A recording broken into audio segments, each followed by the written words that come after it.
Ao da viagem ao destino, hoje em Póvoa de Lanhoso.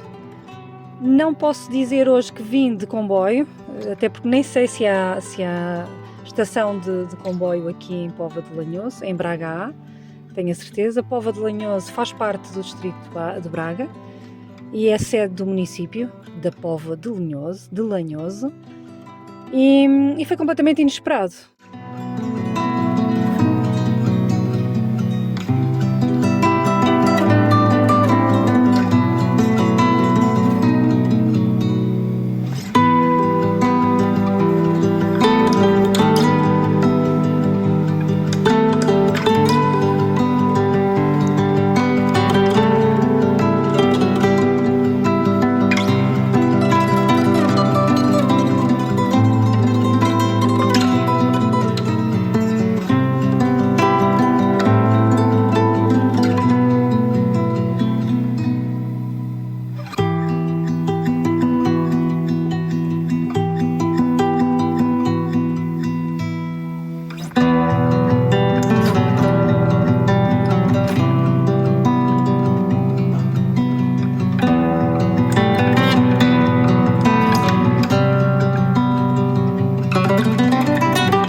Olá a todos e todas, espero que se encontrem bem, espero que esteja tudo bem convosco. Estou mais numa das minhas aventuras por este país, por Portugal, pelas terras de Portugal. Desta vez, como já tive a oportunidade de dizer inicialmente, não vim de comboio e foi uma viagem completamente inesperada. Estava a pensar, aliás, em tratar das coisas da casa, fazer aqueles recadinhos, fazer umas limpezas, etc. E entretanto telefonam-me para vir até Póvoa de Lanhoso, custa-me dizer um bocado. A tendência é para dizer Póvoa do Lanhoso, mas não, é Póvoa de Lanhoso, para assistir a um festival de teatro amador que está a decorrer esta semana e o dia 7 de março. Aliás, graças a isso, Póvoa de Lanhoso considera-se a capital nacional do teatro amador. A este festival foi dado o nome daquele nosso muito conhecido ator, Rui de Carvalho, também já disse isso, mas enfim, não quero mais referir. Eu estou aqui, estou a sorrir porque estou a tentar apanhar esta obra, que não sei bem o que é que lhe hei de chamar, ou melhor, ela tem nome, mas eu é que não consigo classificar. Talvez seja enfim, é um monumento em homenagem a uma senhora, era uma senhora mais brilhante que o sol. É o que está escrito lá em cima, à volta está escrito, era uma senhora mais brilhante que o sol. Achei super bonito, é só isso. E acho que muito mais palavras não é necessário. Desconheço a história que está por trás, a única coisa que me foi informado é que terá sido um padre que mandou erigir ou pediu, etc., para que fosse levantado este monumento. E no centro tem uma santa, efetivamente a estátua de uma santa, que lá está. Portanto, era uma senhora mais brilhante que o sol. Que belo! E eu estou aqui a filmar porque me pareceu um sítio ideal para fazer esta pequena súmula desta curta visita a Póvoa de Lanhoso. Na verdade era inesperado, eu não contava vir, não contava aliás ir para lado nenhum, e este convite surgiu e claro, resolvi dizer mais vezes que sim às coisas que gosto de fazer e esta é uma delas, portanto não perdi a oportunidade. Do que é que posso falar para já? Só para começar, Póvoa de Lanhoso realmente não é muito grande, é uma vila que pertence ao distrito de Braga e sei que há registros desta povoação já escritos mesmo, que datam de 1086, salvo erro, mas foi uma carta de foral de Dom Dinis em 1292 que veio realmente ajudar a determinar mais o território e a promovê-lo a uma categoria mais importante, mais autónoma e, portanto, promovendo assim o seu desenvolvimento socioeconómico, que aliás era o que estas cartas de foral faziam, que eram emitidas pelos reis do país, não é? De Portugal. Muito ao encontro, vá lá, do que hoje se faz na Assembleia da República e no Parlamento, que é votar legislação. Cada rei, cada carta de foral, claro que estou a resumir, mas digamos assim, cada governo, cada nova legislação. E então na altura foi assim que a Póvoa de Lanhoso, que se chama Póvoa, deriva da povoação, e Lanhoso teve várias evoluções, a palavra ao longo da história, passou por Lainoso, não me lembro bem, por isso não vou inventar. O que vos posso dizer é que tem muito a ver, ou tem tudo a ver, com as lajes de granito. Lanhoso é muito, muito rico em granito e vocês vão ver nas filmagens algumas sobre estas pedras gigantes que saem da terra e que formam alguns monólitos gigantes. E então é com base nas lajes de granito, nesta característica do interior, que eu aliás penso que abrange muita desta parte do Minho e do interior norte de Portugal, o granito, o xisto também, mas o granito assume bastante prevalência. E falando disso, até se podemos falar do castelo da Póvoa de Lanhoso, que é considerado o monólito de granito maior da península. Acho que é mesmo da península, portanto, está com a construção, é toda ela, o castelo, e são as paredes à volta da fortaleza, que ajudava naturalmente a manter o território seguro, e irão reparar pelas imagens que vou transmitir, mas também, se quiserem pesquisar, facilmente veem que está mesmo assente nessa grande rocha de granito.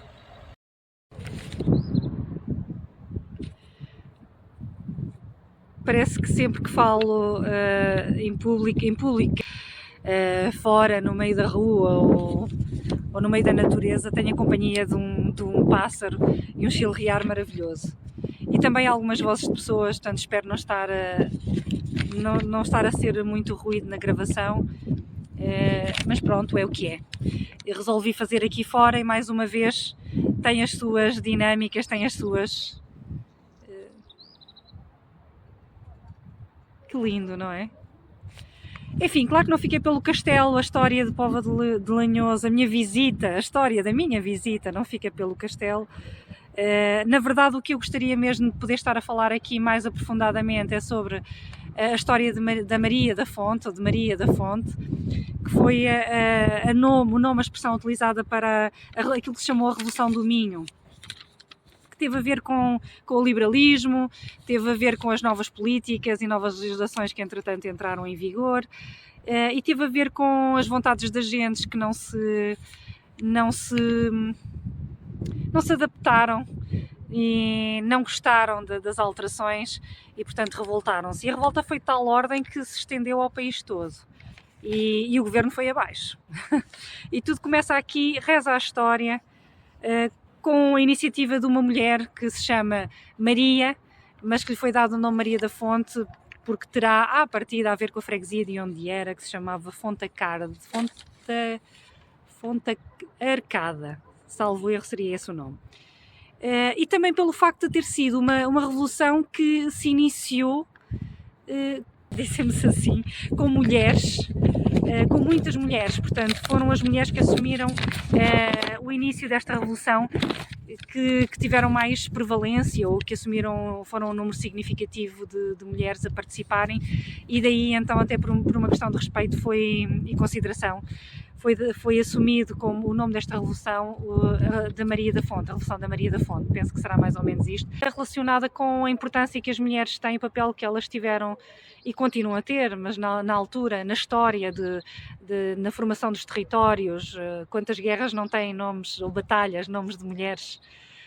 em homenagem a elas, porque efetivamente tiveram um papel muito importante nelas.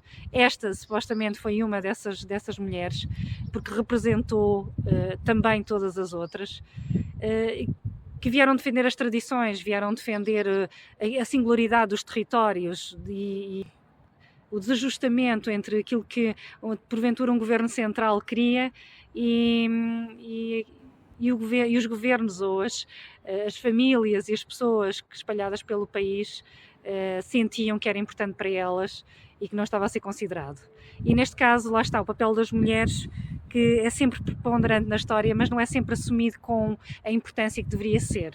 Ainda bem que ao longo das décadas este trabalho de história tem sido feito e o papel da mulher tem vindo cada vez mais a ser homenageado, a ser respeitado, porque o merece, não só quando está à frente, mas também quantas vezes quando está atrás, a dar apoio e a ser o suporte para que tudo se desenrole.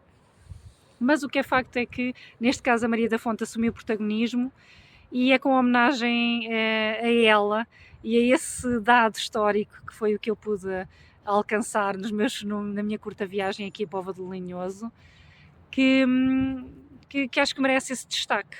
Portanto, e daí a minha intenção de falar sobre ela, mesmo falando pouco, mesmo sabendo ainda muito pouco sobre o que se passou.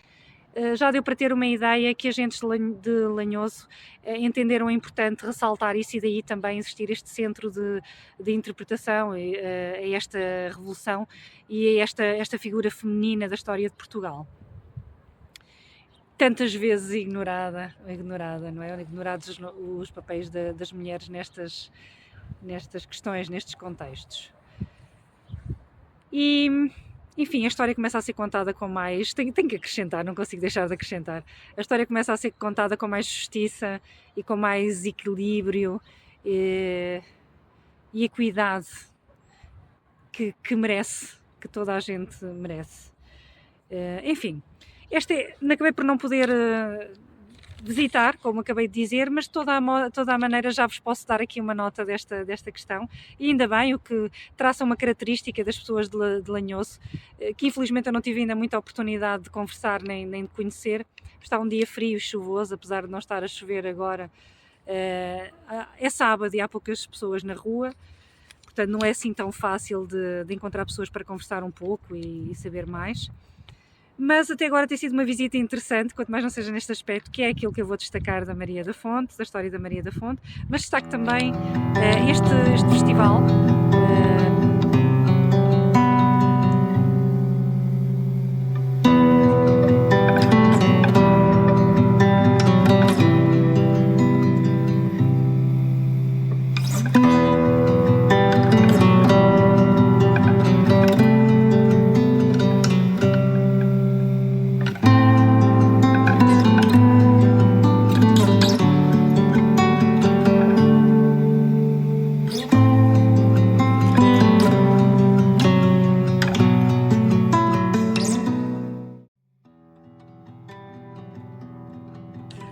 A filigrana, claro. Aqui, Póvoa de Lanhoso tem uma tradição, enfim, remonta a muitos séculos, muitos anos atrás. Já havia ouro. Aliás, a península aqui na parte norte do país e na Galiza havia muita prata, havia estanho, havia vários metais ouro. Portanto, toda a produção à volta do ouro já vem e o comércio também já existe há muitos séculos, na verdade. Com a ocupação romana então já se fazia muito. A produção da filigrana começa um pouco mais tarde, anos atrás, claro. E daí que a Póvoa de Lanhoso seja tão conhecida pela filigrana, pela produção, pela arte e o ofício da produção da filigrana. E por isso juntou-se com Gondomar. São duas zonas do país especialmente dedicadas e certificadas e que promoveram a sua aliança precisamente para garantir a qualidade e também honrarem a história e a arte que é a filigrana. Há um museu, esse eu consegui visitar, que penso que é onde está também a loja da Botica. Eu estou a dizer isto um pouco utilizo muito estas expressões, penso, salvo erro, porque, como devem reparar, é uma visita muito curta, breve, e eu não consigo decorar logo tudo. Há coisas que sei, mas há outras que não sei, e quero falar sobre tudo, ou o máximo possível, para dar a conhecer a quem nunca cá veio e quem já veio e não se lembra, para vos dar a conhecer um pouco de outras rotas do país, outros sítios do país onde efetivamente para se chegar cá já tem de ser vindo outro tipo de transporte, já tem de ser outro transporte. Ai, já ia perdendo, ia poluindo aqui o meio ambiente com uma folhinha que tenho para me guiar. Mas nem sei se percebo bem a minha letra, se querem que vos diga. Enfim, é o que é. Foi escrita à pressa. Mas como estava a dizer, se bem me lembro, fui à loja de boutique, o Centro de Interpretação de Filigrana, tem um museu lá pequenino, mas com informação suficiente para verem que é uma arte lindíssima, que exige uma minúcia, um saber de gentes que trabalho, de método, detalhista, paciente, que exige calma a fazer para se produzirem peças tão lindas como as que lá estavam. Realmente, e vale a pena visitar. Portanto, vão visitar, aconselho, se vierem cá, se passarem por cá, não percam a oportunidade de visitar este e o da Maria da Fonte, claro, que eu não pude visitar, mas tenho a certeza que se estiver aberto vocês poderão então encontrar todas as informações sobre esta mulher que representou todas as outras mulheres numa revolução muito importante em Portugal. Enfim, não menos importante, até porque a mim me diz imenso, são os percursos pedestres que também existem aqui em Póvoa de Lanhoso e que há vários, eu trouxe aqui para poder fazer de uma próxima vez que venha cá. Temos o percurso pedestre do Ribeiro Queimado, o percurso pedestre do Monte do Merouço e o percurso pedestre Maria da Fonte. Portanto, eu acho que este vai ser o primeiro que eu vou fazer em homenagem a esta mulher e a todas as mulheres que estiveram na revolta e que quiseram marcar, bater o pé e dizer de sua justiça. Isso já acontecia há muito tempo, pelos vistos. Temos também o percurso pedestre da Via Romana 17. Eu saliento este a seguir ao da Maria da Fonte. Primeiras mulheres. Uhul! Por uma razão simples, é que no próprio museu da Filigrana, onde estive a visitar, a ver as peças e como é que faziam, como é que trabalhavam a filigrana e o ouro e todas essas peças, fazia-se alusão a este percurso. Portanto, este percurso é o percurso onde além da parte natural conta a história. Conta muita história, todos contam, todos associam, há aqui uma aliança entre a natureza e a história, em todos eles. No entanto, neste aqui,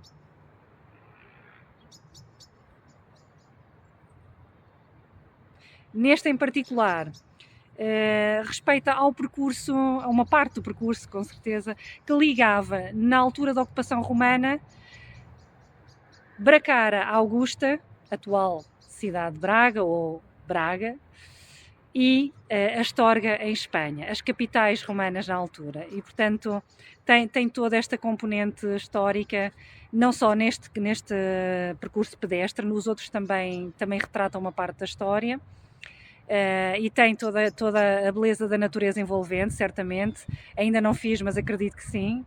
E a questão de destacar esta tem a ver com esta particularidade da ocupação romana. Para quem gosta desta parte da história, acho que é muito interessante. Enfim, um apanhado pequeno, grande, eu acho que já vou em alguns minutos de gravação, mas a ideia é poder partilhar convosco um pouco mais do que vou vendo, e também o mais possível. Eu sei que nem sempre se consegue, num curto espaço de tempo, mostrar tudo aquilo que se viu, e não é suposto, também é suposto vocês virem à descoberta, não sou só eu. E a ideia é instigar-vos, é provocar-vos, meter aí esse bichinho para vocês virem à descoberta do vosso país, mas também para aqueles que não são de cá, virem à descoberta deste país e da história deste país, que tem muito que se lhe diga. Enfim, como não se pode nem se deve falar tudo, vou deixar o resto para vocês descobrirem, para vocês explorarem. Aqueles que não puderem, acompanhem-me, sempre vão ouvindo e vão sabendo mais algumas coisas sobre o vosso país. que vale muito a pena. Beijinhos, fiquem bem, espero mais uma vez estejam todos bem com todo este mau tempo e que, enfim, até à próxima viagem. E obrigada. Estava aqui a aproveitar estas últimas horas de ainda ter alguma luz para sentir o ambiente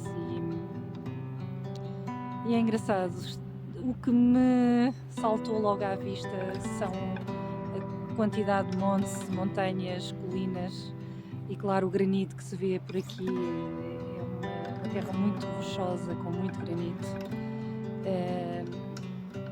mas são as montanhas.